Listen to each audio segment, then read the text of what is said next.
Wouldn't it be nice if there was a standardized approach to commissioning? What's happened in the industry is because there's been no global standard or standardized process to commissioning, a lot of the big companies have developed their own internal processes, which makes sense. They have to manage risk on their project. But because of that, all the big companies slightly do commissioning a little bit differently from project to project and from organization to organization. And it makes it extremely challenging for the individuals working on these projects when we have to reinvent the wheel and start over on each project, since every project does commissioning just a little bit differently. The Industrial Commissioning Association is addressing this gap by writing the ICA Global Commissioning Standard that will be available for everyone to use on their projects to apply commissioning best practices and de-risk commissioning at the end of projects. I've used Google's Notebook LM to summarize an article I've written on the initiatives being undertaken by the Industrial Commissioning Association and how the ICA Global Commissioning Standard can help you and your projects. Have a listen. You're listening to the Industrial Commissioning Association podcast, where we discuss best practices for industrial plant process and energy system commissioning. Get ready to say no to outdated industry norms and say yes to improved project performance. Here's your host, Paul Turner. All right. Welcome back, everyone, to the deep dive. We've got a whole lot of stuff here that you sent us about industrial commissioning. Oh, yeah. So you are clearly ready to dive deep into this world, and we are ready to take you there. Absolutely. Commissioning, it's not the flashiest topic, let's be honest. Yeah. But you know what is flashy? What's that? Coming in on time and on budget. Right. Which 9 out of 10 industrial projects do not. Yeah, that's a pretty dismal stat. And you would know, you've been in the commissioning trenches for years. What is the disconnect? Well, it's true. 9 out of 10 projects end up late and over budget. And a lot of that comes down to a misunderstanding of what commissioning really is. Mm-hmm. People think it's just about testing things at the very end of a project. Right. But it is so much more than that. It's a holistic process. It should really be involved in the entire project lifecycle from the very beginning. So if it's so important, why are so many projects just completely missing the mark? Well, one of the sources that you sent over actually highlighted a big problem, which is that the industry is just so disjointed. There's no real universally accepted standard for how commissioning should be done. Yeah. So it's like everybody's doing things differently, and it's leading to a lot of confusion, and, people are constantly reinventing the wheel. So that must be especially challenging for folks who find themselves hopping between projects all the time. Oh, absolutely. Imagine, you're going from one project to the next. Right. And every single time you're having to adapt to a whole new commissioning approach, or even worse, no real approach at all. And there's no way that is sufficient. No. Not at all. Okay, well, it sounds like there's a glimmer of hope on the horizon here. One of the sources mentioned a global standard that's being worked on. What can you tell us about that? This is a really big deal. The Industrial Commissioning Association, the ICA, okay, they're spearheading the development of this really comprehensive global standard for commissioning best practices. So not just like a little checklist. Oh, no. This is way more in depth. Yeah. It's a detailed guide that covers every single phase of the project, from concept through to completion and even beyond. Wow. Okay, so comprehensive, but break it down for me a bit. What's actually in this standard? Well, it's broken down into 6 key documents, and they're diving deep into everything. Defining roles and responsibilities, procedures for testing, managing risks, ensuring continuous improvement, the whole 9 yards. So it sounds like they've thought of everything. Well, they've tried to. Yeah. And the team behind it is really impressive, too. Over 20 global experts, all bringing decades of experience from all different industries. So they've really pulled out all the stops for this. They have. But I'm sure there are people out there thinking, well, every project is unique, right. So why do we need a standard? Yeah, you're right. There is a lot of what we call uniqueness bias in project management. Everyone thinks that their project is so special that it doesn't need to follow any established guidelines. Like a snowflake. Exactly. But unless you're building a space telescope, right, chances are your project is not that unique. Right. There are common elements that can be standardized, and that's what this is trying to do. So it's not like it's trying to box people in? Not at all. Okay. It's a blueprint, not a straitjacket. Okay. So how can people, practically use this? Well, I see 2 main benefits. Okay. First, it gives you ammunition. when you're trying to justify why commissioning needs to be involved early. Ah, okay. Because you can point to this standard and you can say, look, this is what the experts recommend. Right, right. For example, one of the sources you sent mentioned a pharmaceutical plant where early commissioning actually helped them catch a critical HVAC design flaw, and they saved millions of dollars. Wow. Because they caught it early. So it's not just about doing it right. It's about proving that doing it right actually saves money. Exactly. And the standard gives you that data, that hard data to back up your argument. Okay. And what was the second benefit? The second is, it's a practical guide that project managers and commissioning leaders can use when they're developing their own processes. So instead of starting from scratch every single time, they have this resource to draw from. Makes sense. Yeah. All right. Well, so when can we get our hands on this? When will it be available? Well, the first version is expected by the end of 2024 Right. or early 2025. It'll be available to ICA members. All right. So something to think about. Absolutely. Okay. So we've talked about, the problem, the solution. But what about the people? The people. Yeah, the people doing the commissioning. I mean, you've worked with tons of commissioning professionals. Oh, yeah, lots. What are some of the qualities, the skills that make someone really good at this? Well, for starters, attention to detail. That's absolutely critical. Right. They need to be able to spot even the smallest discrepancy and understand how that might impact the whole system. So they're like detectives almost. Yes, exactly. They're looking for clues, they're piecing together information, and they're anticipating potential problems. And communication. That's going to be important too. Oh, essential. Yeah. Because commissioning professionals, they're that bridge between the engineers, the contractors, the vendors, the facility owners. Right, right. So they need to be able to explain complex technical concepts clearly and concisely to all those different stakeholders, and they need to be able to build consensus. Right. So it's more than just technical expertise. It's people skills. Oh, right. It's that interpersonal savvy. And I imagine they need to be able to think on their feet. Adaptability, it's crucial because every project is different. So they need to be able to adjust their approach based on whatever challenges come up.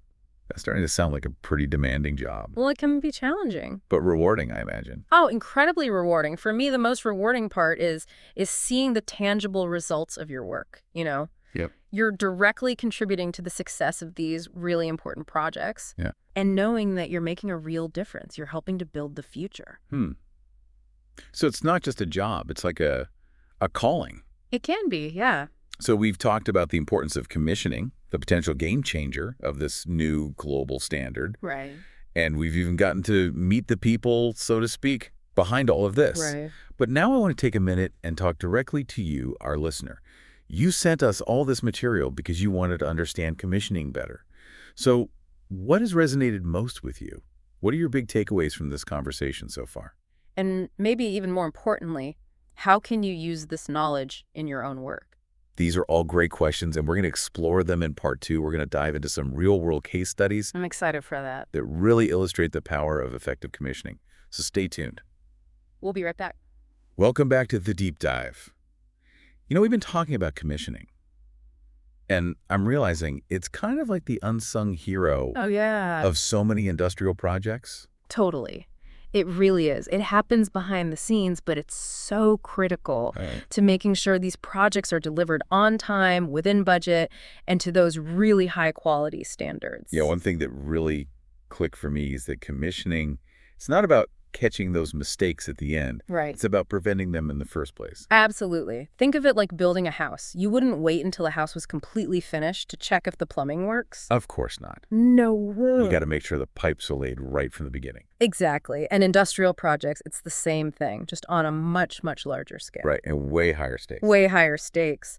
One of the sources you sent, there was a case study of a power plant Oh, yeah. where early commissioning identified a critical design flaw in the electrical system, and they saved millions Wow. because they caught it early on. And I imagine if they hadn't. Oh, it would have been catastrophic. Yeah. Yeah, so it's like an insurance policy. Right. You're investing a little bit up front, but you're protecting yourself from potentially huge losses down the road. So we've talked about the big picture benefits, better quality, fewer delays, cost savings. But I'm curious about some more specific examples of how commissioning has made a difference on real-world projects. Oh, sure, yeah. There's one that comes to mind. A pharmaceutical manufacturing plant. Okay. They were building a new facility, and of course, the standards for pharmaceutical production are just incredibly strict. Right. Yeah. So they brought in a commissioning team early on.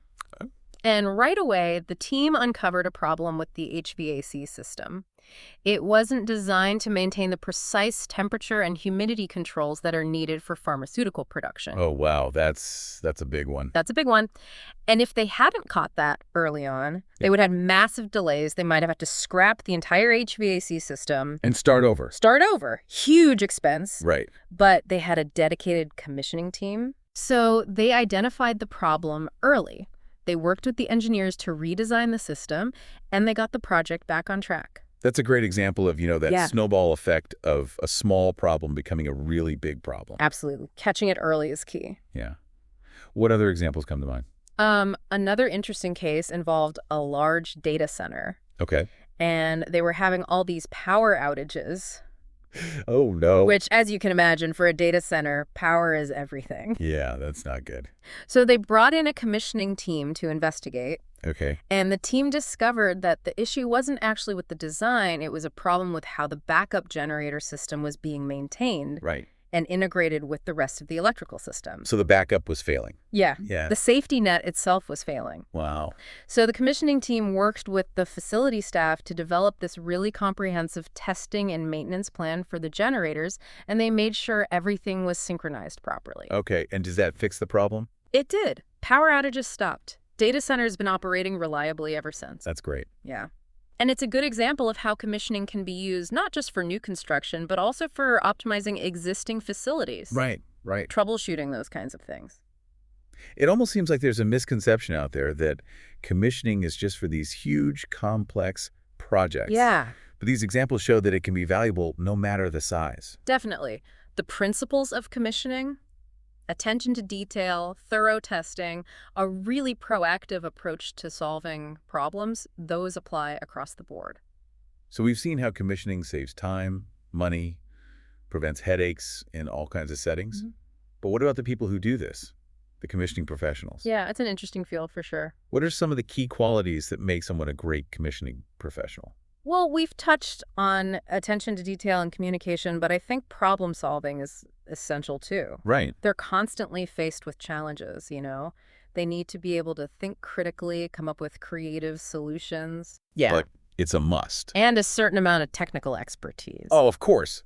They got to understand the systems they're working with. Right. But it's not just about textbook knowledge. They need to be able to apply that knowledge to practical, real-world situations. So it's the perfect blend of theory and practice. Exactly. Okay. Anything else? Oh, teamwork is huge. Commissioning, it's rarely a solo effort. It requires close collaboration between engineers, technicians, project managers. So they have to be a people person too. Oh, absolutely. They got to be able to work effectively as part of a team. Okay, and I imagine this field is constantly changing. Oh, it is. So they need to be adaptable. Absolutely. They need to be adaptable and willing to learn. Because the field is constantly evolving, The new technologies, best practices are always emerging. So it's not just about what you know now. It's about what you can learn. Exactly. The best commissioning professionals, they're lifelong learners. Wow. Okay, so it sounds like it takes a very special person to be a commissioning professional. It does, yeah. Okay. Well, we've covered a lot in this part. Explored some real-world examples, got to meet those commissioning professionals. All right. But now I think it's time to bring it back to you, our listener. You've been with us every step of the way, and your mind must be buzzing with thoughts and questions. It must be. So what has resonated with you the most? What are your takeaways from this deep dive? How do you see this knowledge impacting your own work? Are there any specific challenges you're facing where this could be helpful? We'll be back in part 3 to explore those questions and to wrap up our exploration of commissioning. We'll see you soon. Welcome back to the deep dive. We have gone deep into industrial commissioning, explored its importance, the challenges, and even peeked into the future with this new global standard. Yeah, it's been quite a journey. And we've met the people who make it all happen, the commissioning professionals. The unsung heroes. But now it's time to bring it all home to you. That's right. Our listener. So let's reflect. What really stuck with you from all this? Was there something that just clicked for you? Maybe a particular example that you just can't get out of your head?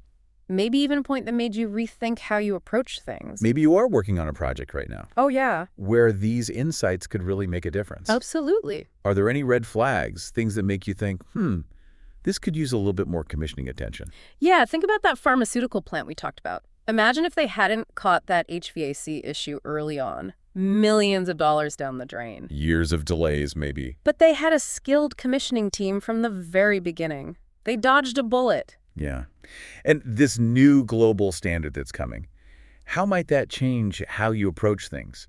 Imagine going into a meeting with all that hard data, Right. backed by a globally recognized standard to really make the case for commissioning. It could be a game changer. Yeah. Shifting the whole conversation. Moving it from like an optional expense to a must-have investment. I think beyond all the technical details, there's something bigger here.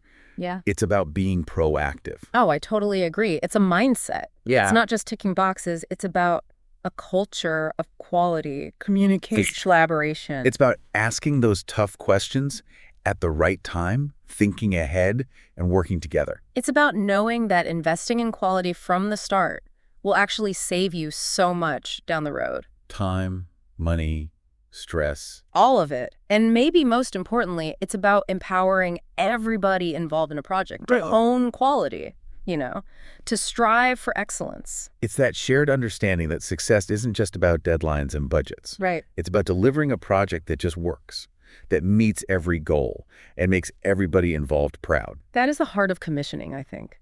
So as we wrap up our deep dive, we want to leave you with this. Embrace these principles, not just as a process, but as a way of thinking.